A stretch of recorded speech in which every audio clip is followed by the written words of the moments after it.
আল্লাহ পাকের বান্দা জনাব মুহাম্মদ রাসূলুল্লাহ সাল্লাল্লাহু আলাইহি ওয়াসাল্লামের উম্মতগণ, আল্লাহ পাক রব্বুল আলামিন আপনাকে আমাকে ফিতনা ফাসাদের জমানায় যখন তাম দুনিয়ার থেকে ইসলাম মুসলমানদেরকে মিটিয়ে দেওয়ার ষড়যন্ত্র চলতেছে, তাম দুনিয়ার মধ্যে ইসলাম মুসলমান থাকবে কি থাকবে না এই প্রশ্নের সৃষ্টি হয়েছে। যে জমানায় মানুষ নেকের কাজ ছাড়তেছে, গুনার কাজ ধরতেছে, শুধু গুনার কাজ ধরেই না, বরং গুনার কাজে প্রতিযোগিতা শুরু করছে কে কার আগে জাহান্নামে যাবে। সবাই বলি না আউযু বিল্লাহ। যে জমানায় মানুষ নেকের কাজে আশ্চর্য হয়, গুনার কাজে স্বাভাবিক থাকে, যে জমানায় মুসলমান ইসলামকে পছন্দ করে না, বরং নামধারী মুসলমান ইসলামের সবচেয়ে বড় দুশ্মন হয়ে গেছে। যে জমানায় একদল মানুষ শিরক বেদাতকে ইবাদত মনে করে, কবর পূজা, ব্যক্তি পূজা, সমস্ত শিরক বেদাত দাবি করে আমি মারফাতের লাইনের লোক, আমি চিশতিয়া তরিকার লোক, আমি কাদরিয়া তরিকার লোক, আমি তাসাউফ পন্থী, করতেছে শিরক বেদাত, দাবি করে আমি আবেদ। একদল লোক শিরক বেদাতকে ইবাদত মনে করে, আবার আর এক দল যা শিরক বেদাত না তাকে শিরক বেদাত মনে করে। যেমন লামুজহাবিরা, তথাকথিত আহলে হাদিসরা ইমাম মানা, মাযহাব মানাকে শিরক বলে, বেদাত বলে, অথচ এগুলি খুবই জরুরি। একজন সাধারণ মানুষ মাযহাব মানা ব্যতীত, ইমাম মানা ব্যতীত জান্নাতে যাওয়ার কোনো সূরাতই নাই, রাস্তাই নাই। একজন সাধারণ মানুষ যাবে কিভাবে জান্নাতে যদি সে মাযহাব না মানে, ইমাম না মানে? মাযহাব শব্দের অর্থ যাওয়ার স্থান। মাযহাব মানে কি? পথ, রাস্তা। অর্থাৎ যেই রাস্তায় উঠলে মানুষ জান্নাতে যেতে পারবে, শরিয়াতে চলতে পারবে, তার নামই তো মাযহাব। কি কথা ঠিক না? দেখেন, শরিয়াতের তিনটা দিক। শরিয়াতের কয়টা দিক? সবাই বলেন, আমার সাথে কথা বলবেন, কেউ চুপচাপ থাকবেন না, সবাই কথা বলবেন।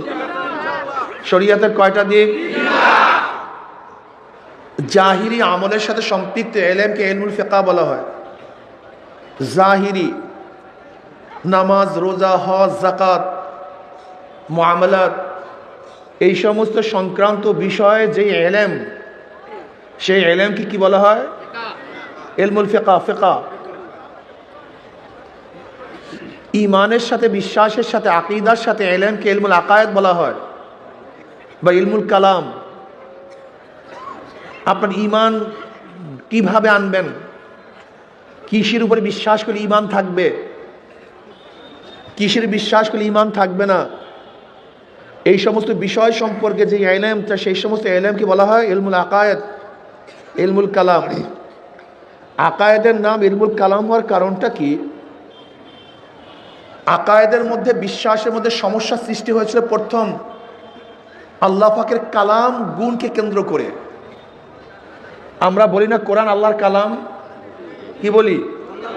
আল্লাহর কালাম অর্থ কি? আল্লাহর কথা, আল্লাহর বক্তব্য, আল্লাহর বাণী, এর নামই তো কালাম। এখানে মাসআলা আসছে যে আল্লাহ পাকের কালাম গুণ, কথা বলার গুণ, এটা কাদিম না হাদিস? এটা আল্লাহর পরে না আল্লাহর সাথে? এই গুণটা কি আল্লাহর প্রথম থেকেই ছিল না পরবর্তী আল্লাহ পাক সৃষ্টি করছেন? মূল মাসালা এখানে। এটা খুব কঠিন এক মাসালা, অনেক কঠিন। কেউ বলতেছে কালাম হাদিস নতুন, আহলুস সুন্নাত ওয়াল জামাতের কাদিম, আল্লাহ পাকের জাতি সিফাত। যেহেতু আকায়েদের মধ্যে প্রথম এই কালাম গুণ নিয়ে ইখতিলাফ শুরু হয়েছিল, এর জন্য আকায়েদের নাম ইলমুল কালাম। যেরকম ঈমান কি জিনিস, ঈমান কাকে বলা হয়? আল্লাহ পাকের জাত এবং সিফাতের উপরে বিশ্বাস রাখা। আল্লাহ পাকের জাত এবং সিফাত, যেমন কালাম কথা বলা আল্লাহ পাকের সিফাত, ঠিক না? বাসির আল্লাহ পাকের সিফাত, সামে আল্লাহ পাকের সিফাত, আলিম আল্লাহ পাকের সিফাত, খালেক আল্লাহ পাকের সিফাত, রাজ্জাক আল্লাহ পাকের সিফাত।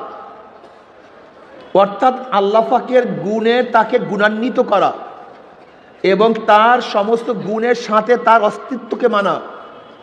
কথাটা বুঝাতে পারি নাই? হুয়াল্লাযী, ওই সত্তা, কোন সত্তা?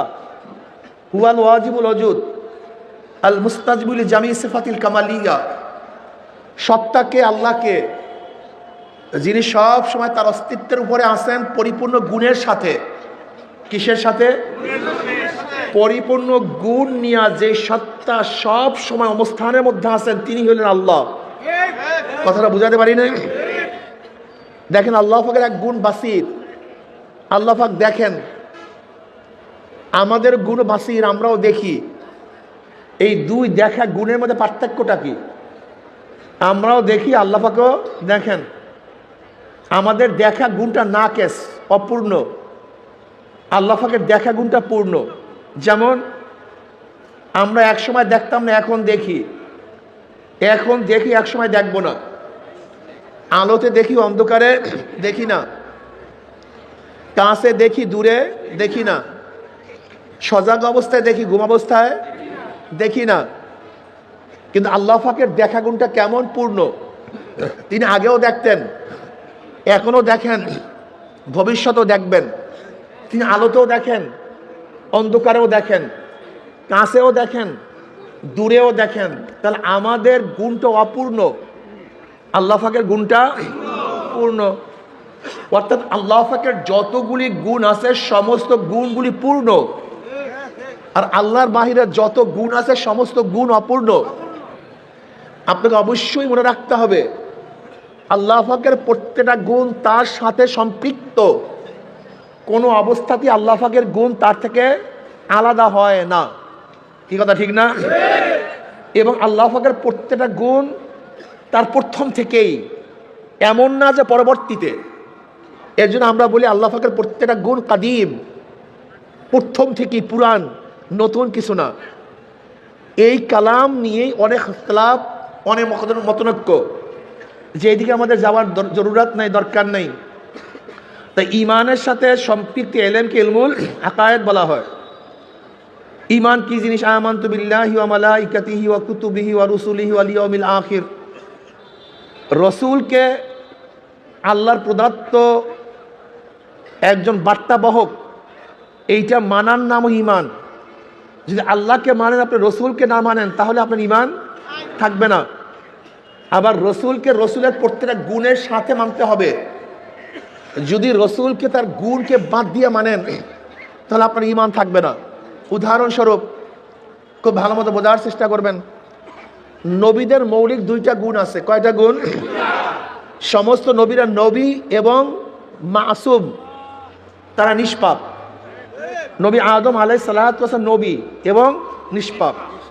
নবী নূহ আলাইহিস সালাতু নবী এবং নিষ্পাপ। আমার নবী নবী এবং নিষ্পাপ। নবীকে নবী মানলেন, নিষ্পাপ মানেন নাই, আপনি আহলুস সুন্নাত ওয়াল জামাত থেকে বের হয়ে যাবেন। কথাটা বুঝাতে পারি?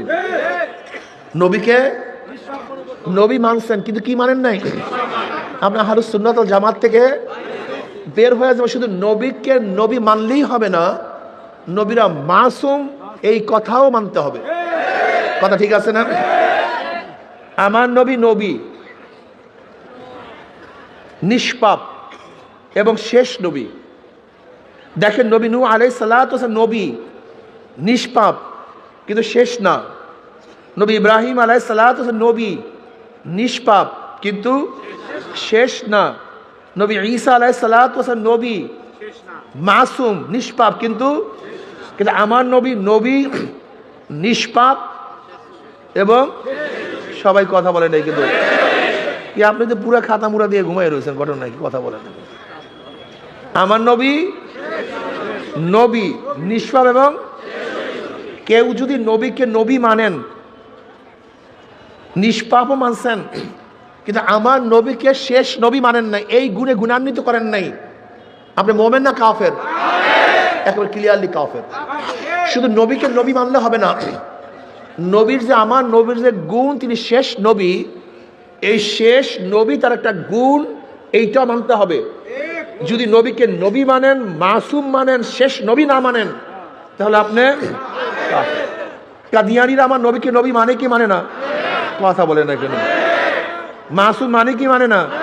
কিন্তু কি মানে না? এই জন্য তারা কি হয়ে গেছে? কাফের হয়ে গেছে। ঠিক আল্লাহ পাককে মানতে হবে এবং আল্লাহ পাকের গুণে কাউকে গুণান্বিত করা যাবে। আল্লাহ না করুক, আল্লাহ পাকের গুণে যদি আল্লাহর বাহিরে কাউকে গুণান্বিত করেন, এই কাজটার নাম শিরক। এই কাজটা যে করে তার নাম মুশরিক। কথাটা বুঝতে পারেন? হেদায়েতের মালিককে যদি মনে করেন আল্লাহর বাহিরে অন্য কেউ কাউকে হেদায়েত দিতে পারে, এই বিশ্বাসটার নামই শিরক। যদি মনে করে জিবরাইল আলাইহিস সালাতু ইচ্ছা করলে কাউকে হেদায়েত দিতে পারে, মিকাইল আলাইহিস সালাতু ওয়াস সালাম পারে, আজরাইল পারে, ইসরাফিল পারে, আদম পারে, নবী নূহ আলাইহিস সালাতু ওয়াস সালাম পারে, নবী ঈসা, এমনকি মনে করেন যদি আমার নবী ইচ্ছা করলে কাউকে হেদায়েত দিতে পারে, এরকম বিশ্বাস যদি কেউ করেন, এই বিশ্বাস করাটার নাম কি ভাই? শিরক। এই কাজটা যে করবে তার নাম মুশরিক। কথাটা ক্লিয়ার বুঝাতে পারি নাই? যদি মনে করেন অমুক ওলি চরমনাই পিসা হুজুর, সে ইচ্ছা করলে কাউকে হেদায়েত করতে পারে, কথা বলে না কেন? এই ধারণার নাম কি? হ্যাঁ, যে এই ধারণা করবে ক্লিয়ার কাট বুঝবেন, ইমানকে ঠিক রাখবেন। আল্লাহ পাকের গুণে কাউকে গুণান্বিত করা যাবে না, আল্লাহর বাহিরে আল্লাহর গুণে কাউকে গুণান্বিত করা যাবে না। এখন প্রশ্ন করতে পারে, হুজুর হেদায়েতের মালিক আল্লাহ, তো এখানে এত কষ্ট করব কেন? এই নিশিনের মধ্যে, এই ঠান্ডার মধ্যে এত কষ্ট করতে যাব কেন? একটা প্রশ্ন আছে কি নাই? প্রশ্নের জবাব একেবারে সহজ, কোনো কঠিন না, সবাই জানেন কিন্তু বুঝেন না। যেরকম ধরে না, সুস্থ করার মালিক কে? ডাক্তারের কাছে গেলেন কেন? ওসিলা। ঔষধ খাইলেন কেন? ওসিলা। রিজিকের মালিক কে? চাষ করলেন কেন? ব্যবসা করলেন কেন? চাকরি করলেন কেন? হেদায়েতের মালিক কে? এখানে আসছেন কেন? আলেমদের কাছে যান কেন? বয়ান শোনেন কেন? মাশাআল্লাহ, ওসিলা।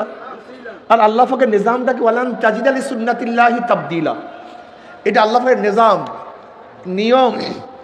দেখেন আল্লাহ পাক রব্বুল আলামিন গোটা মাখলুকাতকে চালাবার জন্য দুইটা নিয়ম বাতাইছেন। কয়টা নিয়ম? আল্লাহ পাকের গোটা মাখলুকাত দুই ধরনের সৃষ্টি এবং দুই হুকুমে চলতে থাকে।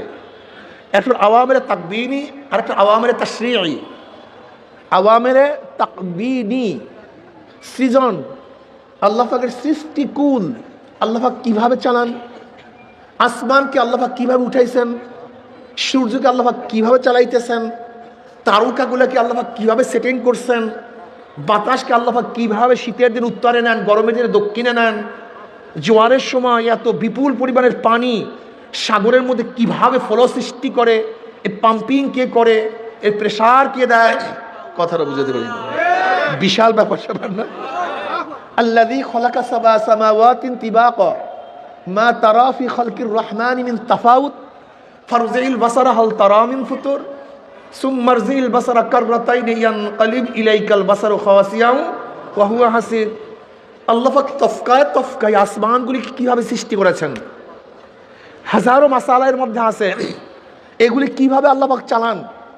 আল্লাহ পাকের সমস্ত মাখলুকাত চালাবার ব্যাপারে আল্লাহ পাক একটা নীতি ব্যবহার করেন। কয়টা নীতি?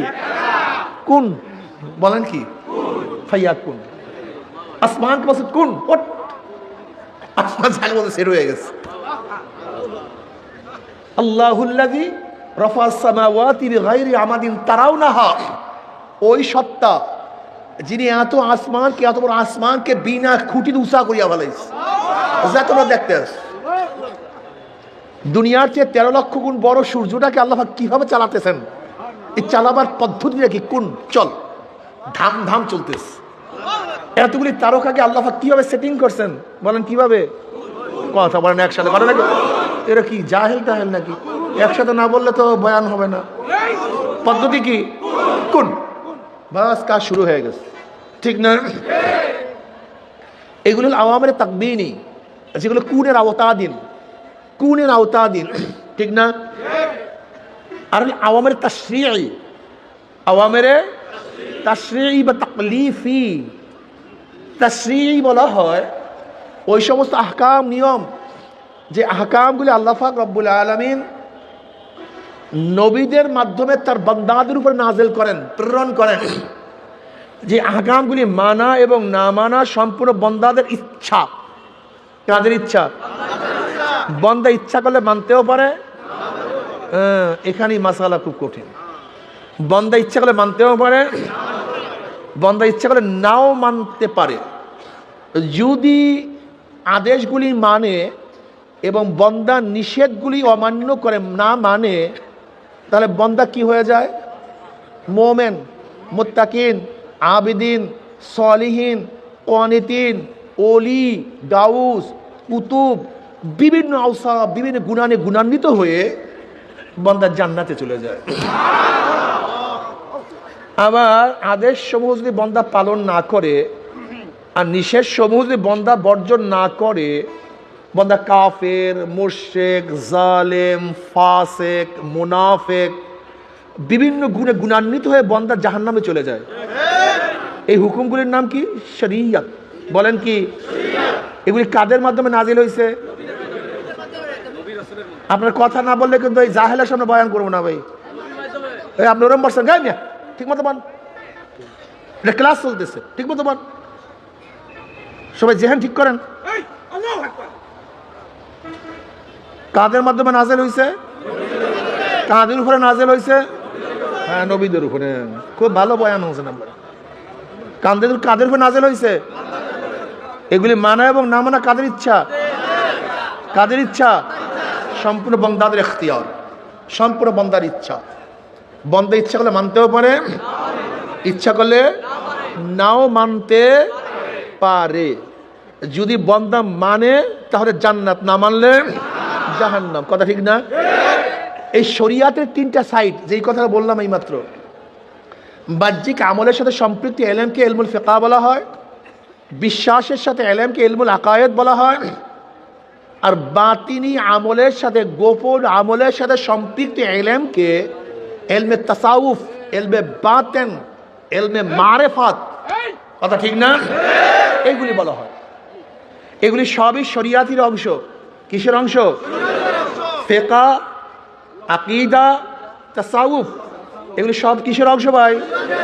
সব শরিয়াতের অংশ। এখন কেউ যদি মনে করেন হুজুর আমি শরিয়াত মানি না, মারেফাত মানি, আবার কেউ যদি বলেন হুজুর আমি মারেফাত মানি, শরিয়াত মানি না, গাধা, তুমি শরিয়াত বুঝোই নেই। শরিয়াত শব্দ থেকে মা লাহা ওয়া মা আলাইহা, জাহের, বাতেন, ঈমান, আমল সবার সমন্বয়ের নামই শরিয়াত। কথা ঠিক না? মাশাআল্লাহ। এই শরিয়াতের চলার জন্য যেই পদ্ধতি প্রক্রিয়া গ্রহণ করা হয়, শরিয়াতের উপরে আমল করার জন্য যেই পদ্ধতি প্রক্রিয়া পন্থা গ্রহণ করা হয়, তার নাম তরিকত। এই যে শরীর না, তরিকাটা কি? তরিকা শরিয়াতের আমল করার জন্য একটা পদ্ধতি, যেন শরিয়াতের আমল করা যায় সহজে। বুঝাতে পারি না। এবার আসেন মাসালা। ওলামায়ে কেরাম, তোলাবায়ে ইলম, এবার খুব ভালো মতো শুনবেন, এই কথা হৃদয়ঙ্গম করবেন। তরিকত কিসের জন্য জানি? শরিয়াতের উপরে চলার জন্য, আমল করার জন্য, ঠিক না? এর দরকারটা কি ছিল? হ্যাঁ, শরিয়াতের উপরে চলার জন্য তরিকতের রাস্তা যদি না ধরেন, আপনি ঠিক মতো শরিয়াতে চড়তে পারবেন? উদাহরণ দেব। দেখেন, জনাব মুহাম্মদ রাসূলুল্লাহ সাল্লাল্লাহু আলাইহি ওয়াসাল্লাম উম্মে হানি রাদিয়াল্লাহু তাআলার ঘরে গেলেন। উম্মে হানি রাদিয়াল্লাহু তাআলা বললেন, ইয়া নবী আল্লাহ, ইয়া রাসূলুল্লাহ, বুড়া হয়ে গেছে, বৃদ্ধা হয়ে গেছে, সারা রাত্র ইবাদত করার মতো আর সুযোগ নাই, শক্তিও নাই, এমন কিছু আমলের কথা বলে দেন যেন যে আমলগুলি সহজে করে আল্লাহর নৈকট্য লাভ করতে পারি। নবী আলাইহিস সালাতু ওয়াস সালাম বললেন না সাল্লাল্লাহু আলাইহি ওয়াসাল্লাম, উম্মে হানি তুই প্রতিদিন 100 বার সুবহানাল্লাহ বল। কতবার? হ্যাঁ, লাভটা কি? ইসমাইল আলাইহিস সালাতু ওয়াস সালামের বংশের 100 গোলাম আজাদ করলে যেই পরিমাণের সওয়াব, এই পরিমাণের সওয়াব হয়ে যাবে। উম্মে হানি 100 বার আলহামদুলিল্লাহ পড়ো। আল্লাহর রাস্তা জিহাদের ময়দানে 100 ঘোড়া দান করলে যেই সওয়াব, এই পরিমাণের সওয়াব হয়ে যাবে। উম্মে হানি 100 বার আল্লাহু আকবার পড়ো। আল্লাহর রাস্তায় 100 উট দান করলে যেই পরিমাণের সওয়াব, এই পরিমাণের সওয়াব হয়ে যাবে। উম্মে হানি তুমি 100 বার লা ইলাহা ইল্লাল্লাহ পড়ো, আসমান জমিনের খালি জায়গা সব নেকে ভরে যাবে। এই হাদিস কি ওলামায়ে কেরাম জানেন না? তোলাবারা জানে। কিন্তু আজকে যদি প্রশ্ন করি 100 বার সুবহানাল্লাহ আলহামদুলিল্লাহ আল্লাহু আকবার কে কে পড়ছেন? আরে আপনারা হাত তুলিয়েন না, কথা আগে বুঝেন। যদি বলি কে কে পড়ছেন, দেখবেন যারা তরিকার উপরে আছে তারা ঠিকই হাত তুলতে পারবে, যারা তরিকার মধ্যে নাই তারা হাত তুলতে পারবে না। এর জন্য তরিকা মানে জানা না, তরিকা মানে জানা না, তরিকা মানে যা জানছি, যা আমার জানা আছে, সেই কাজগুলি কেন করতে পারি না, সেই কাজগুলি যেন সহজে করতে পারি, এর জন্যই তরিকা। দেখেন, ইরশাদ নামাজ সম্পর্কে ওলামায়ে কেরাম জানে, আওয়াবিন সম্পর্কে ওলামায়ে কেরাম জানে না তা না। কিন্তু আজকে যদি হাত তুলতে বলি যে আওয়াবিন নামাজ কে কে পড়ছেন, দেখবেন অধিকাংশ ওলামায়ে কেরাম হাত তুলতে, তোলাবারা পারবে, কিন্তু যারা তরিকাতপন্থী, তরিকার লাইনে আছে, তারাই হাত তুলতে পারবে। তার মানে তরিকা হলো শরিয়াত আমল করার জন্য। তুমি কেন বুঝো না? রশিদ আহমদ গঙ্গুহি রহমাতুল্লাহ আলাইহি ফকিহুন নফস, হাফিজুল হাদিস, তিনি বুখারী মুসলিম সহ সমস্ত সিয়াসতের কিতাবগুলি বছরের শুরুর থেকে শেষ পর্যন্ত একাই পড়াতেন। তার ইলমের কোনো কমতি ছিল না। এই রশিদ আহমদ গঙ্গুহি রহমাতুল্লাহ আলাইহি হাজী সাহেব রহমাতুল্লাহ আলাইহির কাছে বয়াত কেন হয়েছিলেন? জানার জন্য নয়, বরং যা জানেন তার উপরে কিভাবে আমল করতে পারে তার জন্যই তরিকার মধ্যে উঠছেন। হুজ্জাতুল ইসলাম কাসেম নানভী রহমাতুল্লাহ আলাইহি জানেন কত বড় আলেম? বুখারীর শেষ 5 পারার যিনি হাসিয়া লিখছেন, কাসেম নানভী রহমাতুল্লাহ, হুজ্জাতুল ইসলাম, ইমামুল মান্তাক মামলুক আলী সাহেব রহমাতুল্লাহ আলাইহি উভয় সাথী রশিদ আহমদ গঙ্গুহি এবং কাসেম নানভী রহমাতুল্লাহ আলাইহিমা, এরা উভয় মামলুক আলী সাহেব রহমাতুল্লাহ আলাইহির শাগরাদ। যদিও রশিদ আহমদ গঙ্গুহি রহমাতুল্লাহ আলাইহি বয়সে একটু বড় ছিলেন, এই দুই হাম সবক ওই হাজী ইমদাদুল্লাহ মুহাজির বক্কি রহমাতুল্লাহ আলাইহির কাছে বয়াত কেন হয়েছিলেন? কিতাব জানার জন্য নয়, তারা অনেক জানেন, কিন্তু হাজী সাহেব রহমাতুল্লাহ বয়াত হয়েছিলেন যা জানেন তার উপরে আমল করার জন্য। হাকিমুল উম্মত আশরাফ আলী থানভী রহমাতুল্লাহ আলাইহি, আল্লাহ পাক তাকে এত মেধা, এত প্রজ্ঞা, এত জ্ঞান দান করছেন। আমার ধারণা যদি তিনি কিয়ামত পর্যন্ত হায়াত পাইতেন আর কিয়ামত পর্যন্ত লিখতে থাকতেন, তাহলে কলমের কালি শেষ হয়েছে, কিন্তু তার ইলম এবং প্রজ্ঞা শেষ হইতো না। আল্লাহ পাক এত জ্ঞান তাকে দান করছেন। এই আশরাফ আলী থানভী রহমাতুল্লাহ আলাইহি হাজী সাহেব রহমাতুল্লাহ আলাইহি বয়াত গ্রহণ করেছেন জানার জন্য না। কিসের জন্য না? জানার জন্য না, বরং যা জানেন তার উপরে, এর নামই তরিকা। রিয়া হারাম সমস্ত আলেমরা জানে, কিন্তু রিয়ার মুক্ত হতে পারে না। কিবর হারাম সমস্ত উলামায়ে কেরাম জানে, কিন্তু মুক্ত হতে পারে না। হুব্বে হারাম সবাই জানে, মুক্ত হতে পারে না। কথা ঠিক না? এই জানা জিনিসের উপরে কিভাবে আমল করা যায়, সাধনা করা যায়, এর জন্য এর নামই হলো তরিকা। এখন বলেন তরিকার দরকার আছে কি নাই? কিসের জন্য তরিকার দরকার? মাশাআল্লাহ, মাশাআল্লাহ। আপনি কি দেখেন না হাজারো আলেম দাড়ি ছাটে, দাড়ি কাটে, সে জানে দাড়ি ছাটা, দাড়ি কামানো হারাম, কিন্তু পারতেছে না। কিন্তু হাজারো সাধারণ মানুষ যারা ইলম অর্জন করে নাই, কিন্তু তরিকার লাইনে আসার পরে তাদের চেহারার মধ্যে দাড়ি উঠিয়া গেছে, কান্নার মধ্যে হাজারো ফজিলাত আছে, ওলামায়ে কেরাম জানে, কিন্তু চোখে পানি আসে না। কিন্তু হাজারো তরিকাত পন্থী আছে, হাত তোলার সাথে সাথে চোখে থেকে পানি ঝরঝর করে পড়তে থাকে। তরিকা বোঝেন নাই? তরিকা কি জিনিস? পর্দা ফরজ, হাজার ওলামায়ে কেরাম জানে না তা না, কিন্তু কোনো অবস্থাতেই পর্দা করতে পারে না। কিন্তু তরিকাতপন্থী হাজারো মানুষ, অত বড় আলেম না, জানুয়া না, কিন্তু তারা পর্দার মধ্যে আলহামদুলিল্লাহ এমন ভাবে লিপ্ত হয়ে গেছে, জীবন গেল তারা বেপর্দা হয় না। পরের মাল খাওয়া হারাম, হাজারো মানুষ জানে, ওলামায়ে কেরাম জানে, কিন্তু হারাম থেকে বাঁচতে পারে না। কিন্তু তরিকাতের লাইনের সাধারণ গরিব মানুষ তরিকা আসার পরে জীবন গেল, এক লোক হারাম পেটের মধ্যে ঢুকায়। তরিকা বুঝাইতে পারতেছি? তরিকা কি জিনিস? এর নাম তরিকা। লোভ লালস হারাম জানে কিন্তু ফিরাতে পারে না, কিন্তু তরিকার উপর ওঠার পরে দেখা যায় লোভ নাই, অন্তরটা আল্লাহর দিকে ফিরায় রাখে, এটা জরুরি। সবাই জানে কিন্তু অন্তরটা আল্লাহর দিকে ফিরাতে পারে না। কিন্তু হাজারো তরিকাত পন্থিক লোক আছে, তাদের হালাত এরকম অবস্থা, ফাইনামা তুআল্লু ফাসাব মাওয়াজুল, যে এই দিকে তাকায় মাওলা। এর নাম তরিকা। বুঝাইতে পারছি? এখন তরিকার দরকার আছে কি নাই? এই তরিকত এবং শরিয়াত চলার পরে, এই তরিকত এবং শরিয়াত চলার পরে আল্লাহ পাকের মাখলুকাতের বহুত গুরু রহস্য অন্তরের মধ্যে জাগ্রত হয়। আল্লাহ পাকের মাখলুকাতের বহুত গুরু রহস্য। আল্লাযী খালাকা সাবা সামাওয়াতিন তিবাকা মা তারা ফি খালকির রহমানি মিন তাফাউত ফারজিল বাসারা হাল তারা মিন ফুতুর। দেখ তো আমি আসমান যে সৃষ্টি করেছি এর মধ্যে কোনো ভুল আছে কিনা। ফারজিল বাসারা হাল তারা মিন ফুতুর। দেখ আমি সূর্য যেখানে সেটিং করছি, দেখ দি তোদের মধ্যে কোনো ভুল পাও কিনা। আমি চন্দ্রকে যেভাবে সেটিং করছি, ফিট করছি, দেখ তো কোনো ত্রুটি আছে কিনা। তারকাগুলোকে আমি যেইভাবে উঠাইছি, দেখ তো কোনো ত্রুটি আছে কিনা। হাল তারা মিন ফুতুর। যাক বাতাসের মধ্যে কোনো ভুল আছে কিনা, মাটির মধ্যে কোনো ভুল আছে কিনা, গাছের মধ্যে ভুল আছে কিনা দেখ তো। আবারও দেখ সুম্মারজিল বাসারা, ভুল ধরার জন্য যদি আবারও তুই চক্ষু ফিরাও তাহলে অবস্থার কি হবে? ভুল পাবি না, বরং লজ্জিত হয়ে তোর চক্ষু ফিরে আসবে। কিন্তু আমার মাখলুকাতের মধ্যে কোনো ভুল নাই, কোনো ত্রুটি নেই। এই শুরু হয়ে গেছে আল্লাহ পাকের মাখলুকাত নিয়ে গবেষণা করা। আল্লাহ কি কফি আনফুসিকুম আফালা তুবসিরুন। আমি তো তোর মধ্যেই আছি, তুই দেখোস না কেন? দেখ তো আমি তোকে কিভাবে বানাইছি, তোর চক্ষু আমি কিভাবে বানাইছি, তোর কান, তোর নাক, তোর জবান, তোর চেহারা, তোর হাড়, তোর লাংস। হাল তারা মিন ফুতুর। দেখ এর মধ্যে কোনো ভুল আছে কিনা। নাই, কোনো ভুল নাই। এই শুরু হয়ে গেছে আল্লাহ পাকের মাখলুকাত নিয়ে গবেষণা করতে করতে হাকিকত পেয়ে গেছে। কি পেয়ে গেছে? হাকিকত।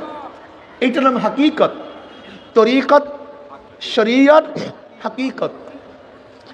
এই হাকিকত, তরিকত এবং শরিয়ত চলার পরে এবার আল্লাহ পাকের আওসাফ, আল্লাহ পাকের গুণের বহুত গুরু রহস্য অন্তরের মধ্যে জাগ্রত হয়, তার নাম মারেফত। আমার মাওলা কেমন রহমান, আমার মাওলা কেমন রহিম, আমার মাওলা সত্তার, আমার মাওলা গফফার, আমার মাওলা রাজ্জাক। কথা ঠিক না? এই শুরু হয়ে গেছে আল্লাহ পাকের সিফাত দিয়ে গবেষণা করা। আল্লাহ পাক খালেক, আল্লাহ পাক মালিক। এই বাস আল্লাহ পাকের গুণের হাজারো গুরু রহস্য অন্তরের মধ্যে জাগ্রত হয়, তখন অবস্থা কি? মারেফত। সে পরিচয় লাভ করছে। কার পরিচয় লাভ করছে? আল্লাহর পরিচয় লাভ করছে। এই মারেফত যখন অর্জিত হয় তখন মানুষের তফকা বাড়তে থাকে। কি বাড়তে থাকে? তফকা বাড়তে থাকে। তখন তফকা কোথায় গিয়া পুষে? বেলালে হাবশি রাদিয়াল্লাহু তাআলা আনহু, গোলাম জাত গোলাম, নিজেও গোলাম, বাবায় গোলাম, দাদায় গোলাম, 1 টাকার মালিক না, কালো কুচ্ছিত, কিন্তু মাওলার প্রেমে পড়িয়া ঈমান আনার পরে, ইবাদত করার পরে আল্লাহ পাক তার তফকা, তার মর্যাদা কেমন বাড়ায়া দিছে। বেলালে হাবশি হাটে জমিনের মধ্যে, পায়ের আওয়াজ আরশের মধ্যে। কি বুঝলেন? হাটে জমিনের মধ্যে, পায়ের আওয়াজ আরশের মধ্যে। আজান দেয় জমিনের মধ্যে, 7 তবক আসমান ভেদ করে আওয়াজ চলে যায় আরশের মধ্যে। কিয়ামতের ময়দানে বেলালে হাবশি তার মর্যাদা কেমন হবে? নবী আলাইহিস সালাতু ওয়াস সালাম যে উটের উপরে থাকবেন, সে উটের লাগাম থাকবে বেলালে হাফসির হাতের মধ্যে। বুঝেন অবস্থাটা।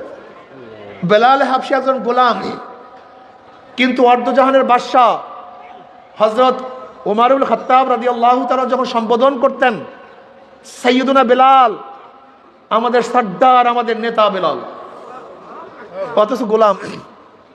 কি বুঝলেন? বিশাল ব্যাপার স্যাপার। যখন এই হালাত পয়দা হয়ে যায়, ওয়ান আবি হুরায়রা রাদিয়াল্লাহু তাআলা قال قال رسول الله صلى الله عليه وسلم قال الله عز وجل من عادى لي وليا فقد عازمت بالحرب وما تقرب الي عبدي بشيء احب الي مما افترضت عليه وما يزال عبدي يتقرب الي بالنوافل حتى احبه فاذا احببته كنت السمع الذي يسمع به وبصره الذي يبصر به ويده التي يبطش بها ورجله الذي يمشي بها وإن سألني لأوتينه ولئن استعاذني لأعوذنه। হাদিসে কুরসির মধ্যে আল্লাহ পাক ফরমান, বান্দার উপর আমি যা ফরজ করছি শুধু ফরজ আদায়ের মাধ্যমেই বান্দা আমার নৈকট্য লাভ করতে পারে না। ওমা তাকাররাবা ইলাইয়া আবদি বিশাইইন আহাব্বা ইলাইয়া মিম্মা তারাস্তু আলাইহি। আমি বান্দার উপরে যা ফরজ করছি শুধু ফরজ আদায়ের মাধ্যমেই বান্দা আমার নৈকট্য লাভ করতে। বুঝাতে পারছি? ওমা ইয়াজালু আবদি ইয়াতাকাররাবু ইলাইয়া বিন-নওয়াফিল, বরং বান্দা নফল ইবাদত করতে করতে আমার নৈকট্য লাভ করে। যখন বান্দা নফল ইবাদত শুরু করে, ইবাদত করতে হাত্তা উহিব্বাহু, আমি বান্দাকে মোহাব্বত করা শুরু করি। আর আমি যখন বান্দাকে মোহাব্বত করা শুরু করি তখন কি অবস্থা হয়? কুনতু সামাউল্লাযী ইয়াসমাউ বিহি, বান্দার কান আমি বান্দার কান হয়ে যাই, যা দিয়া বান্দা শোনে। আমি বান্দার চক্ষু হয়ে যাই, যা দিয়া বান্দা দেখে। আমি বান্দার হাত হয়ে যাই, যা দিয়া বান্দা ধরে। আমি বান্দার পাও হয়ে যাই, যা দিয়া বান্দা চলে। ওয়া ইন সাআলানি লাউতিয়ান্নাহু, বান্দা যখন আমার কাছে চায়, যা চায় আমি তা তাকে দিয়া দেই। বান্দা যখন আমার কাছে আশ্রয় চায় আমি তখন আশ্রয় দান করি। বুখারীর মধ্যে রওয়ায়াত আছে। কি বুঝলেন? নফল ইবাদত করা ব্যতীত মাওলার নৈকট্য লাভ করা যায়। এই তরিকায় যখন চলে আসবেন তখনই দেখবেন তরিকাত পন্থীরা নফল ইবাদত বেশি করে। এর জন্যই তাদের মধ্যে হালাত পয়দা হয়। কি পয়দা হয়? হালাত মানে অবস্থা, এক এক অবস্থা, কবজ, বাস্ত, বিভিন্ন হালাত আছে। এই হালাতের মাধ্যমে বান্দা আস্তে আস্তে আস্তে, এগুলি সিঁড়ি। হালাত কি? সিঁড়ি। এই সিঁড়ির মাধ্যমে বান্দা আস্তে আস্তে উপরে দিয়ে উঠতে থাকে। উঠতে উঠতে উঠতে উঠতে আল্লাহর একেবারে কাছে চলিয়া যায়। যখন আল্লাহ পাকের কাছে চলিয়া যায়, বান্দাকে আল্লাহ পাক মোহাব্বত করা শুরু করে। এবার বান্দার অবস্থাটা কি হয়? বান্দার চক্ষু আল্লাহর চক্ষু হয়ে যায়, যা দিয়া বান্দা দেখে। এই ব্যাপারই নবী আলাইহিস সালাতু ওয়াস সালাম, ইত্তাকু আন ফিরাসাতিল মুমিন ফাইন্নাহু ইয়ানজুরু বিনুরিল্লাহ, মুমিনের বিশেষ নজর থেকে বাঁচিয়া থাকো। তারা নিজের চর্ম চক্ষু দিয়া দেখে না, তারা মাওলার নূর দিয়া দেখে। বুঝতে পারিনি। এখন এটা আপনি বুঝবেন কিভাবে? আপনাদের হালাতের মধ্যেই নাই। যেরকম প্রাইমারি লেভেলের ছাত্রকে মাস্টার্সের ক্লাসের পড়া পড়াইলে সে কিছুই বুঝবে না, ঠিক মারিফাতের লাইনের লোক যারা উচ্চ তবকায় চলিয়া গেছে তাদের হালাতও কেউ বুঝবে না। তাদের অবস্থা কেমন হয়? তারা যেই দিকে তাকায় সেই দিকে দেখে আমার মাওলা। ফাইনামা তুআল্লু ফাসাম্মা ওয়াজহুল্লাহ ওয়া হুয়া মাকুম আইনামা কুনতুম ওয়া ফি আনফুসিকুম আফালা তুবসিরুন। এ আমার যুবক বাবারা, আমার মুরব্বী বাবারা, পর্দারা মা বোনেরা, দুনিয়ার থেকে একদিন বিদায় হইতেই হবে, মাওলার দরবারে যাইতেই হবে। কোন উপায় নেই গোলাম। মাওলার দরবারে এখন কোন অবস্থায় যাবা? তুমি কি চেহারা উজ্জ্বল অবস্থায় যাবা, না তোমার চেহারা কালো অবস্থায় যাবা? এই এখতিয়ার তোমার, এই সমস্ত ইচ্ছা তোমার। যাওয়া লাগবে, ফিরাতে পারবা না, আল্লাহর কাছে যাওয়াই লাগবে। এখন তুমি খুশি অবস্থায় যাবা না বেজার অবস্থায় যাবা? তুমি সম্মানিত অবস্থায় যাবা না বিয়াজিত অবস্থায় যাবা? তুমি কি জান্নাতে যাবা না জাহান্নামে যাবা? খুব ভালো মতো বুঝিয়া শুনিয়া তারপর মাওলার খবরে যাইতে হবে। এ আমার যুবক বাবারা, মুরব্বী বাবারা, পর্দার মা, ওলামায়ে কেরাম, ততক্ষণ পর্যন্ত মাওলাকে পাওয়া যাবে না যতক্ষণ পর্যন্ত নিজেকে ভোলা না যাবে। আয় খোদা মুঝসে মুঝকো দূর কর, তাকে দেখো মুঝবে তুঝকো এক নজর। আল্লাহ আমাকে আমার থেকে দূর করো, আমাকে আমার থেকে দূর করিয়া তুমি আমার মধ্যে আসো। যদি মাওলাকে পাইতে চাও কলবটাকে খালি করো। মাওলাকে যদি পাইতে চাও অন্তরটাকে খালি করো। অন্তরটা পরিষ্কার, একেবারে স্বচ্ছ, ক্লিয়ার। সেই অন্তরের মধ্যে কেবের থাকবে না, রিয়া থাকবে না, হব্বে যা থাকবে না, হব্বে মাল থাকবে না, কিছুই থাকবে না। যেই কলবের মধ্যে শুধু মোহাব্বত থাকবে আমার মাওলার। কার মোহাব্বত? আমার মাওলার মোহাব্বতে কলবটা ভরা থাকবে। আমার মাওলার হুকুম মানার জন্য সবসময় ব্যস্ত থাকবে। তুমি কি দেখো না কত যুবক আমার মাওলার পাগল? তুমি যুবক হইয়া কেন আমার মাওলার পাগল হবে না? নবী ঈসা আলাইহিস সালাতু ওয়াস সালাম একদিন এক বস্তির নিকট থেকে রওনা করলেন। এক যুবক ঈসা আলাইহিস সালাতু ওয়াস সালাম দেখিয়াই চিনিয়া ফেলাইছে। যুবক বলছে, আল্লাহ নবী ঈসা, আপনি আল্লাহর কাছে দোয়া করেন মাওলা যেন তার মুহাব্বতের এক অণু পরিমাণ মুহাব্বত আমাকে দান করে। ঈসা আলাইহিস সালাতু ওয়াস সালাম, যুবক, আল্লাহ পাকের এক অণু পরিমাণ মুহাব্বত তুমি সহ্য করতে পারবা না। এবার যুবক বলতে আছে, আল্লাহর নবী ঈসা তাহলে অর্ধ অণু পরিমাণ মুহাব্বতের দোয়া করেন। ঈসা আলাইহিস সালাতু ওয়াস সালাম আল্লাহর কাছে দোয়া করেন, মাওলা হে, তুমি এই যুবককে তোমার মুহাব্বতের অর্ধ অণু পরিমাণ মুহাব্বত দান করো। ঈসা আলাইহিস সালাতু ওয়াস সালাম দোয়া করিয়া চলিয়া গেলেন। অনেকদিন পরে ঈসা আলাইহিস সালাতু ওয়াস সালাম বস্তির নিকটে আসার পরে তার খেয়াল পড়ছে যেই যুবকের জন্য অর্ধ অনুপরিমাণ মুহাব্বতের দোয়া করছিলাম সেই যুবকের অবস্থাটা কি? গ্রামবাসী এখানে প্রশ্ন করে, যুবক কোথায়? গ্রামের সবাই বলছে, যুবক তো অনেক আগেই গ্রাম ছাড়িয়া চলিয়া গেছে। কোথায় গেছে জানি না। অনেক খোঁজাখুঁজি করার পরে ঈসা আলাইহিস সালাতু ওয়াস সালাম যুবকের সন্ধান পান না। এবার মাওলার কাছে বলে, মাওলা রে, যেই যুবকের জন্য অর্ধ অনুপরিমাণ মুহাব্বতের দোয়া করলাম সেই যুবকের সাথে সাক্ষাৎ করতে চাই। আল্লাহ পাক বলেন, যাও অমুক পাহাড়ের মধ্যে সেই যুবক আছে, তুমি গিয়া তার সাথে সাক্ষাৎ করো। এবার ঈসা আলাইহিস সালাতু ওয়াস সালাম পাহাড়ে গিয়া দেখেন যুবক একটা পাথর উপর দাঁড়াইয়া আসমানের দিকে তাকাইয়া কার সাথে কথা বলতে আছে। মজা মারিয়া কথা বলে, মনে হয় যেন কথা বলে আবার শোনে, সে বলে সে শুনতে আছে। এবার ঈসা আলাইহিস সালাতু ওয়াস সালাম সালাম দিন, আসসালামু আলাইকুম, আমি ঈসা। কিন্তু যুবক সালামের জবাব দেয় না। আবারও সালাম দেয়, আসসালামু আলাইকুম, আমি ঈসা। যুবক সালামের কোনো জবাব দেয় না।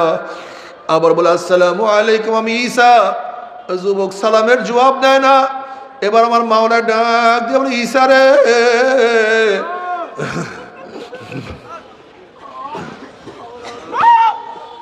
ঈসা রে, যার কলবের মধ্যে আমার অর্ধ অনুপরিমাণ মুহাব্বত ঢুকছে, আমি আমার জাতে পাকের কসম খেয়া বলতে পারি আমার বাইরে সে আর কাউকে চিনতে পারে না। যেদার দেখতা হো মাই তু হি তু হ্যায়, তু হি তু হ্যায়, তু হি তু, হর গুল মে তু হ্যায়, রং মে তু হ্যায়, বো মে তু। যেদার দেখতা হো মাই তু হি তু হ্যায়, তু হি তু। বাবার আল্লাহ আল্লাহদের চক্ষু আর তোমার আমার চক্ষু সম্পূর্ণ ভিন্ন। তুমি আমি ফুল দেখি, কিন্তু আল্লাহর ওলিরা ফুলের দিকে তাকে আমার মাওলাকে দেখে। আমার মাওলায় ফুলটাকে কেমনে বানাইলো? এত সুন্দর ফুলটা কিভাবে আমার মাওলায় বানাইলো? আমার মাওলা আহসানুল খালিকিন, আমার মাওলায় কত সুন্দর স্রষ্টা। তুমি আমি ফুলের রং দেখি, আল্লাহ ওয়ালারা চিন্তা করে আমার মাওলাই ফুলের মধ্যে এত সুন্দর কিভাবে রং লাগাইলো। গোলাপের মধ্যে পাপড়ি গুলির মধ্যে কত ডিজাইনের ফুল, কত ডিজাইনের রং।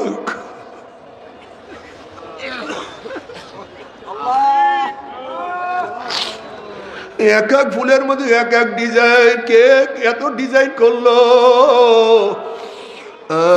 গোলাপের মধ্যে এক ধরনের ঘেরান, হাসনায়না ভিন্ন ঘেরান, রজনীগন্ধা অন্য ঘেরান। এই ফুলের মধ্যে ঘেরান কিভাবে ঢুকাইলো, কে ঢুকাইলো?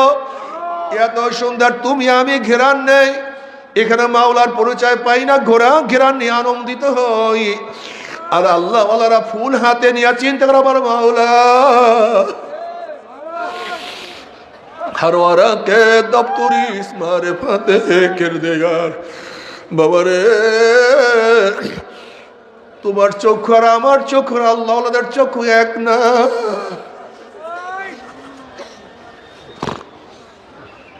তোমার কান আমার কান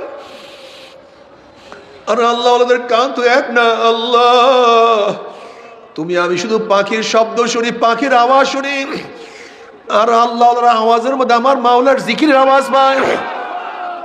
কুল্লুন কদ আলেমা সালাতাহু ওয়া তাসবিহাহু, প্রত্যেকটা মাখলুক আমার মাওলার জিকির করে।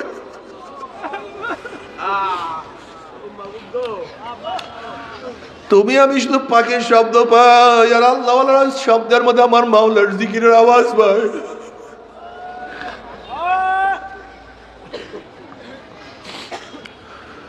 এ যুবক বাবারা, আমার মুরব্বী বাবারা, তুমি কি আল্লাহ অবস্থা দেখো না? তাদের হালাত কি, তাদের অবস্থা কি, কত সুন্দর, সারাদিন ফেকের মধ্যে থাকে, চিন্তার মধ্যে। যেরকম কম্পাসের কাঁটা তুমি যতই জার্কিং দাও না কেন, আবার দেখবা কম্পাসের কাঁটা উত্তর দক্ষিণ হয়ে গেছে। যতই তুমি নাড়াও না কেন, আবারও দেখবা কম্পাসের কাঁটা সে উত্তর দক্ষিণ হয়ে গেছে। ঠিক আল্লাহ ওয়ালাদের কলম যতই জার্কিং দাও না কেন, তাদের কলমটা মাওলা মুখী হয়ে থাকে। তাদের কলম সব সময় মাওলার ফেকের। আমার মাওলাই কই, আমার মাওলাই কই বাবা রে।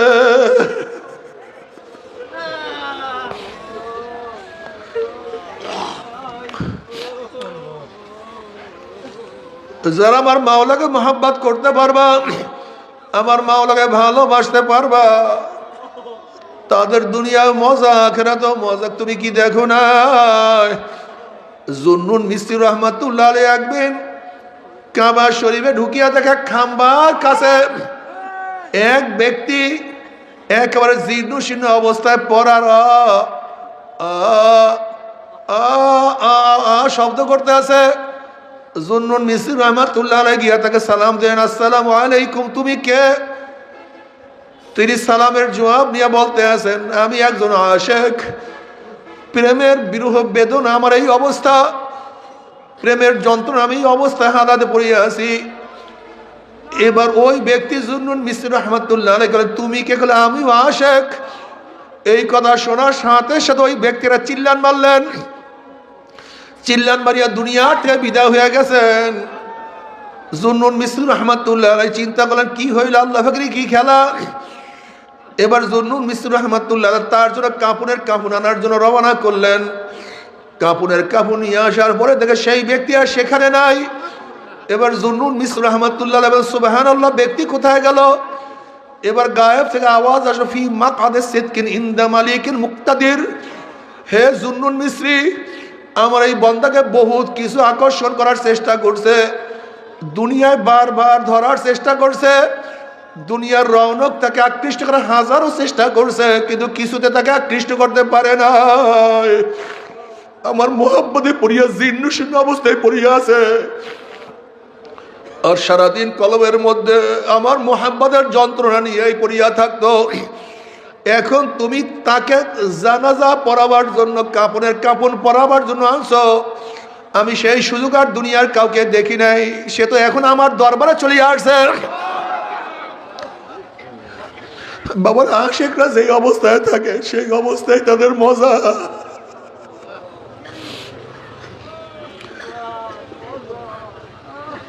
মনসুর হাল্লাজ রহমাতুল্লাহ আলাইকে যখন আটকানো হইল, জেলের মধ্যে আবদ্ধ করা হইল,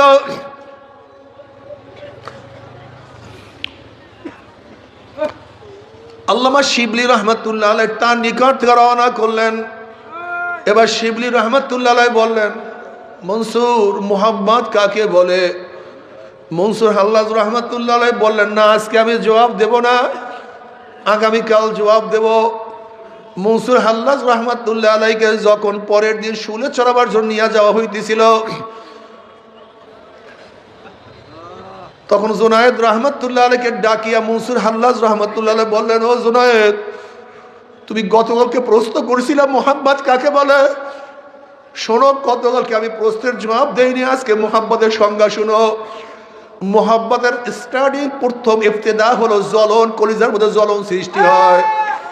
আর মোহাম্মদের শেষ হলো মাহবুবের জন্য, মাশুকের জন্য আত্মত্যাগ করা, জীবনকে বিসর্জন দেওয়ার নাম হলো মোহাম্মদ। প্রথম তো আমার অবস্থা এরকম হয়েছিল, ইফতেদা ইশকা হ্যায় রোতা হয় কিয়া, আগে আগে চলতে দেখো হোতা হয় কিয়া। প্রথম কলিজার মধ্যে জ্বলন সৃষ্টি হয়েছিল, এখন মাহবুবের প্রেমে পড়িয়া তার সাথে মোলাকাত করার জন্য রওনা করছি। আত্মত্যাগ না করিয়া কেউ আসলে প্রকৃত আশেক হইতে পারে না রে বাবা। যদি মাওলার আশেক হইয়া মাওলার প্রেমে পড়িয়া কবরে যাইতেই পারো, কবরটা জান্নাতের বাগিচা হইয়া যাবে। আশেকারা রোজে মাহশার বা কিয়ামত কারেনিস, আশেকারা জুস্তামাশা ই জামালো ইয়ারেনিস। কিয়ামতের ময়দান আশেকদের অবস্থা কেমন হবে? কিসের কিয়ামতের ময়দান, কিসের মিজান, কিসের পুলসিরাত? আশেকদের কোনো খবর থাকবে না, আমল নামার খবর তাদের থাকবে না। তারা বলবে, আমার মাওলাই কই, আমার মাওলাই কই, আমার মাওলাই কই। আল্লাহ, আশেকের অবস্থা এরকম হবে, তারা আমার মাওলাকে দেখার জন্য ব্যতিব্যস্ত হয়ে যাবে।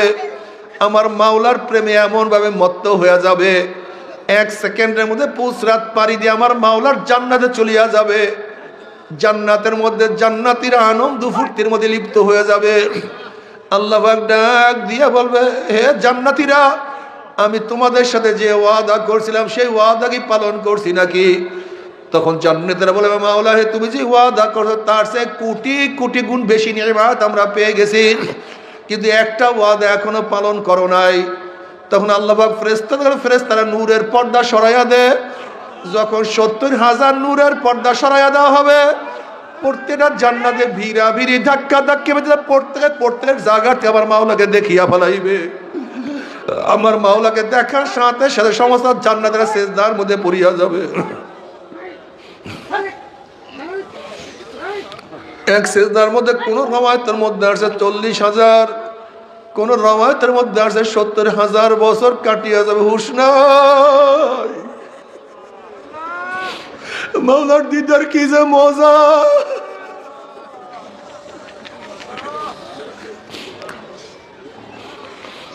মান আহাব্বা লিকা আল্লাহ আহাব্বা আল্লাহু লিকাহু ওয়া মান কারিহা লিকা আল্লাহ কারিহা আল্লাহু লিকাহু।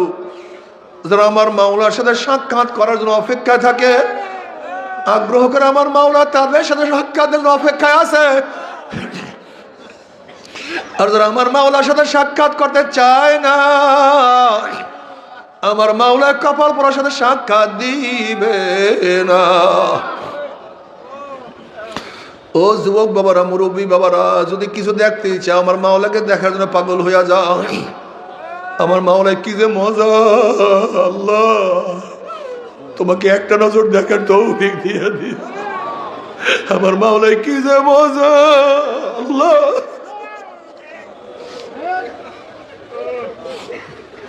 हर तमन्ना दिल से रुखसत हो गई, हर तमन्ना दिल से रुखसत हो गई, अब तो आजा अब तो खिलमत आ गई। मौला है সব আশা আকাঙ্ক্ষা দূর করছি, তুমি একটু আসো, তুমি একটু ধরা দাও, আমার বান্দাকে একটু ধরা দাও।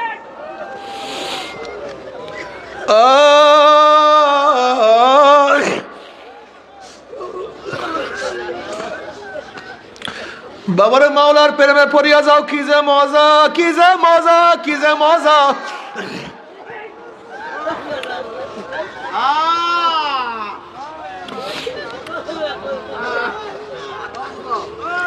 जन्नत दो जोग से यार आप क्या करो, आरज़ू है मैं तुझे साथ देखा करो। আল্লাহ জান্নাত জাহান্নাম আমি কি করব? আমি চাই তোমাকে রাবিয়া বসরি রহমাতুল্লাহি আলাইহা একদিন এক হাতে আগুন আর এক হাতে পানি নিয়ে দৌড়াইতে আছে। লোকেরা প্রশ্ন, রাবিয়া তুই কোথায় যাও, তুমি কোথায় যাও, তোমার এক হাতে পানি আর এক হাতে আগুন কেন?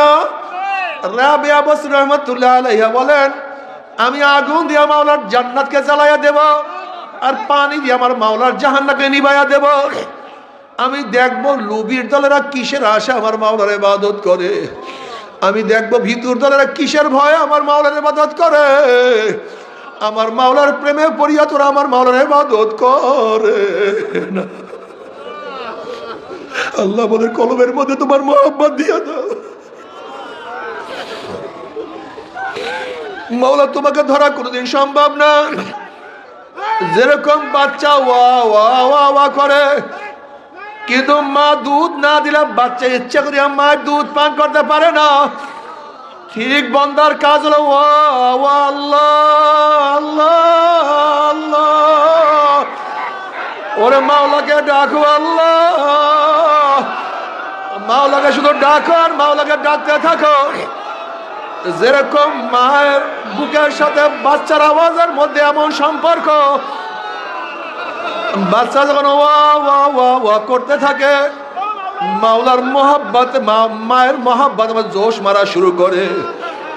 বাচ্চা ওয়া ওয়া ডাকে আর মাওলা মায়ের মোহাব্বতের মধ্যে জোয়ার সৃষ্টি হয়। ওই বাচ্চার আওয়াজের সাথে মায়ের বুকের সাথে এমন সম্পর্ক সহ্য করতে পারে না। উপরে আসছে কেন?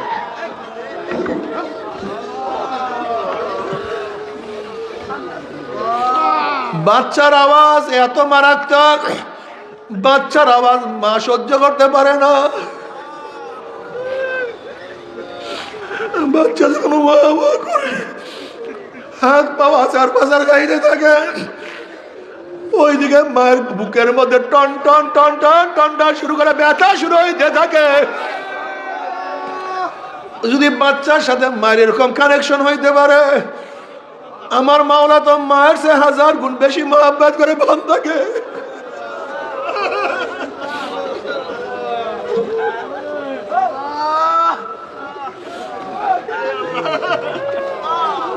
আমার মাওলা তো বান্দাকে কোটি কোটি গুণ বেশি মোহাব্বত করে। বান্দা যখন আমার মাওলাকে ডাকা শুরু করে, আমার মাওলা হাদিসে কুরসির মধ্যে ফরমান, আনা ইনদা যন্নি আবদি বি ওয়া আনা মাহু ইয যাকারানি ফাইন যাকারানি ফি নাফসি যাকারতু ফি নাফসি ওয়া ইন যাকারানি ফি মালাইন যাকারতু ফি মালাইন খায়রুম মিনহুম ওয়া ইন তাকাররাবা ইলাইয়া শিবরান তাকাররাবতু ইলাইহি জিরাআ ওয়া ইন তাকাররাবা ইলাইয়া জিরাআন তাকাররাবতু ইলাইহি বাআ ওয়া ইন আতানি ইয়ামশি আতাইতুহু হারওয়ালাতান। বান্দা যখন আমার মাওলাকে ডাকে, আমার মাওলার কুদরতি পরাণের মধ্যে জোশ মারা শুরু করে, আমার মাওলা জোশ মারা শুরু করে।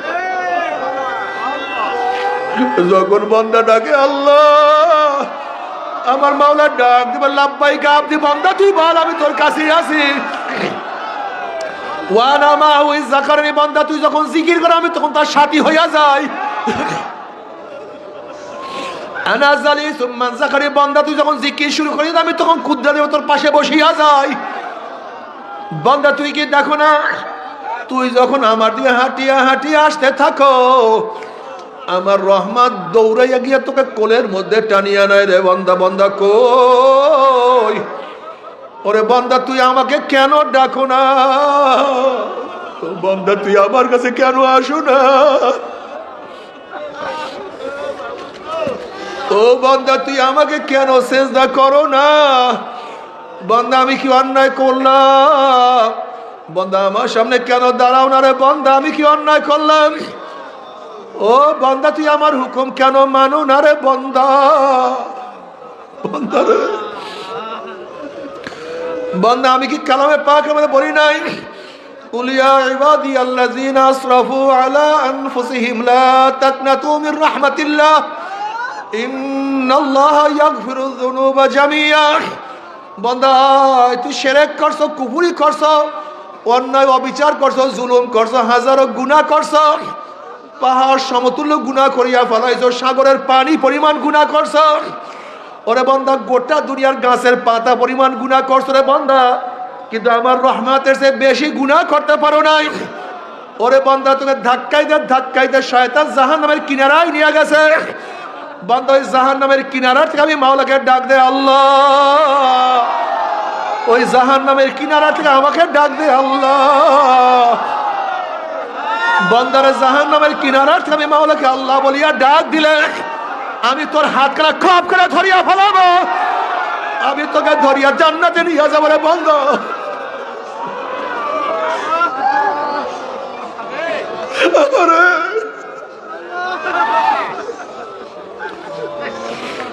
আমার মাওলা এত মেহেরবান, এত দয়াবান, সেই মাওলাকে ভুলিয়া কোথায় যাও? আল্লাহ তুই মাফ করিয়া দিও।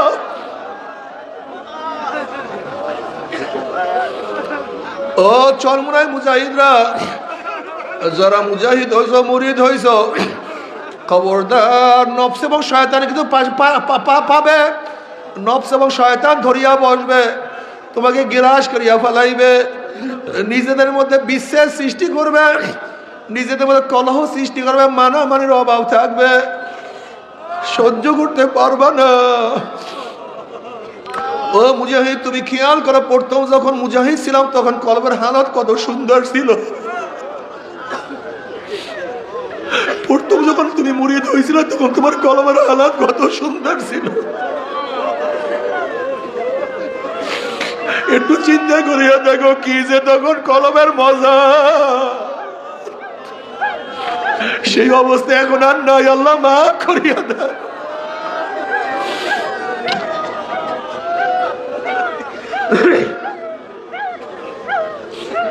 তখন তোমার ক্ষমতার কোনো নেশা ছিল না, দায়িত্বের কোনো নেশা ছিল না, তখন তোমার সম্মান ইজ্জতের কোনো টেনশন তোমার মধ্যে ছিল না। তখন তোমার শুধু খেয়াল ছিল আমি মাওলাকে কিভাবে পাবো, কোথায় আমি মাওলাকে পাবো। তোমার কি মনে নাই তখন পীর ভাইকে দেখলে কত মহব্বত লাগতো, কত মজা লাগতো? পীর ভাইকে দেখার সাথে সাথে মনে হয় না আপন ভাইয়ের চেয়ে বেশি বড় মহব্বত লাগতো। এখন পীর ভাইকে দেখলে কেন মহব্বত লাগে না, কেন ঘৃণা করো? এখন এক পীর ভাই আর এক পীর ভাইকে দেখলে কেন শত্রু মনে করো? এক পীর ভাই আর এক পীর ভাইকে কেন শত্রু মনে করো, কেন গিবত শিকায়ত করো? তুমি নিজেকে বলতে পারো না, আর নিজেকে না বলা পর্যন্ত আমার মাওলাকেও কিন্তু পাওয়া যাবে না। এর জন্য তো দোয়া করা, খোদা মুঝসে মুঝকে দূর কর।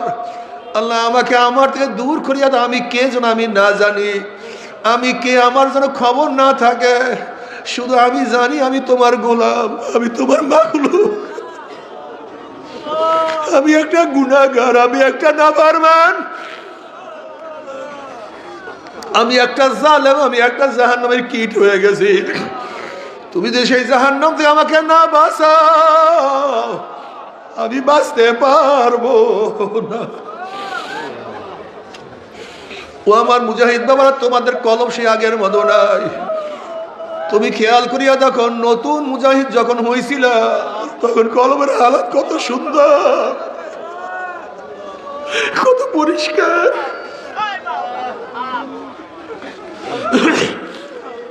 তোমার কি সেই দিনগুলি মনে পড়ে না যে তুমি একদিন হালকা জিকির ছাড়া থাকতে পারতা না? তোমার কি সেই দিনগুলি মনে পড়ে না তুমি সবক বাদ দিলে মনে হয় কি হারাইয়া ফেলাইছো? তোমার কি সেই কথা মনে পড়ে না মোনাজাত ধরলে চোখের পানি? তোমার কি সেই কথা মনে না কলবটা সব ভাঙ্গা ছিল? আনা আন্দা মুনকাসিরাতিল কুলুব, তোমার কলব কত ভাঙ্গা ছিল, তুমি নিজেকে নিজে কত অপরাধী মনে করতা, কিন্তু সেই হালাত এখন তোমার কেন নাই? আমি তো গুমরাহ হয়ে গেছি, আমি তো ধ্বংস হয়ে যাইতে আছি।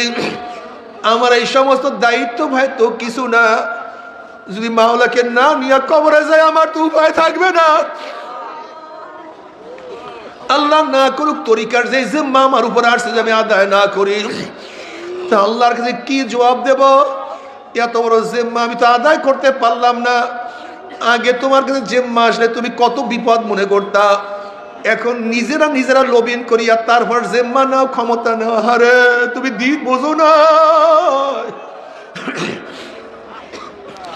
তুমি দিন থেকে অনেক দূরে চলিয়া গেছো রে বাবা। ও মুজাহিদ বাবারা, আগের মতো আবারও হও, কলমটাকে মাওলার দিকে ঝুঁকাইয়া দাও, দুনিয়ার মোহাব্বত দূর করিয়া ফেলাও, হালকা জিকিরগুলি তাজা করো। এখন আর মুজাহিদরা দাওয়াত দেয় না, অথচ আগেকার মুজাহিদরা একজন মানুষকে দাওয়াত দেওয়ার জন্য হাতে ধরতো, পায়ে ধরতো, কত বাড়ি বাড়ি দৌড়াইতো, গাঁটটি বস্তা নিয়ে কত চরমনার ময়দানে কত মুজাহিদরা তাদেরকে নিয়ে যাইতো। এখন আর সেই দাওয়াত নাই। মফস্বলে একটা মাহফিল হইলে একজন মুজাহিদ একটা গাড়ি নিয়ে লোকদেরকে দাওয়াত দিয়ে মাহফিলে নিয়ে আসতো। তাদের খেয়াল ছিল আল্লাহ বলার লোকদেরকে কিভাবে আল্লাহর সাথে মিলাইয়া দেওয়া যায়, একজন বেনামাজিকে কিভাবে নামাজি বানানো যায়। কলবের মধ্যে এমন ব্যথা সৃষ্টি হয়েছে, হয়তো আমি পারবো না, আল্লাহ ওনাদের কাছে নিয়ে যাই, দেখি তাদের বয়ানে আমার মাওলা তাদেরকে হেদায়েত দেয় কিনা। সেই ব্যথাও তোমার কলবের মধ্যে নাই, অন্তরের মধ্যে নাই। তার মানে হলো তোমার তারা কি হওয়া উচিত ছিল, তোমার আল্লাহর দিকে বেশি অগ্রসর হওয়া উচিত ছিল। কিন্তু নফস এবং শয়তান তোমাকে আমাকে গ্রাস করিয়া ফেলাইছে। আজকের থেকে তওবা করো, আমি পীর ভাইয়ের সাথে খারাপ ব্যবহার করব না। আল মুমিনু কারজুলুন ওয়াহিদ, ইন ইশতাকা আইনু ইশতাকা কুল্লু, আইন ইশতাকা রাসু ইশতাকা কুল্লু। আমি যার গিবত শিকায়ত করছি আমি তার কাছে মাপ চাবো, আমি তার কাছে গিয়া ক্ষমা চাবো। যদি মাওলা আমাকে মাফ করিয়া দেয় আমি নাজাত পেয়ে গেছি। আর যদি মাওলা আমাকে মাফ না করে আমার তো উপায় হবে না। আল্লাহ ও মুজাহিদ দাওয়াত দিতে থাকো, আল্লাহ বলার লোকদেরকে দাওয়াত দাও, হাতে ধরো, পায়ে ধরো, কাছে কাছে যাও। আজকে ইসলামের দুশ্মনরা মুসলমানদেরকে গুমরাহ করার জন্য হাজারো চাল, হাজারো ফন্দি আঁকছে। তুমি আমি যদি তাদের কাছে দাওয়াত নিয়ে না যাই তাহলে তাদেরকে শয়তান ধরিয়া ফেলাইবে, ইসলামের দুশ্মনরা তাদেরকে গ্রাস করিয়া ফেলাইবে। এর জন্য প্রত্যেকের কাছে কাছে যাও, দাওয়াত দিতে থাকো, আল্লাহ বলার লোকদেরকে আল্লাহর সাথে মিলাইয়া দেওয়ার চেষ্টা করতে থাকো। যদি তোমার দাওয়াতের মাধ্যমে, তোমার চেষ্টার মাধ্যমে একজন ব্যক্তি আল্লাহওয়ালা হয়ে যায়, ওই ব্যক্তির জিন্দেগিতে যত নেকের কাজ করবে এবং সে দাওয়াত দিয়ে আর একজনকে যত নেকের কাজ করাইবে, আবার সে দাওয়াত দিয়ে যত মানুষকে নেকের কাজ করাইবে, যেই ব্যক্তির দাওয়াতের কারণে, যেই ব্যক্তির দাওয়াতের কারণে প্রথম ব্যক্তি দ্বীনের উপরে উঠছে, ওই দায়ীর আমল নামে আল্লাহ পাক রব্বুল আলামিন ওই পরিমাণে নেক লিখিয়া দিবে। আল্লাহ তুমি কবুল করিয়া নাও। এর জন্য বাবারে দাওয়াত দিতে থাকো, নিজে বাঁচো জাহান্নামের আগুন থেকে। কু আনফুসাকুম ওয়া আহলিকুম নারা, নিজে জাহান্নামের আগুন থেকে বাঁচাও, ভাইকে বাঁচাও, ছেলেকে বাঁচাও, মেয়েকে বাঁচাও, পাড়া প্রতিবেশী সবাইকে জাহান্নামের আগুন থেকে বাঁচাইতে চেষ্টা করো। মাওলার কাছে দোয়া করতে থাকো, বারবার দোয়া করো। আল্লাহ না করুক, আল্লাহ না করুক, যদি মাওলাকে রাজি খুশি না করিয়া কিয়ামতের ময়দানে উঠো, অবস্থা খুব খারাপ। আল্লাহ না করুক জাহান্নামের ফয়সালা হয়ে যায়।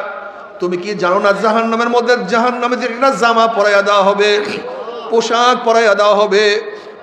দুনিয়ার উলের কোনো পোশাক না, সুতির কোনো পোশাক না, রেশমি কাপড়ের কোনো পোশাক পরানো হবে না। জাহান্নামের দিকে যে জামা, যে পোশাক পরাইয়া দেওয়া হবে, ওই পোশাকটা হবে জাহান্নামের আগুনের পোশাক।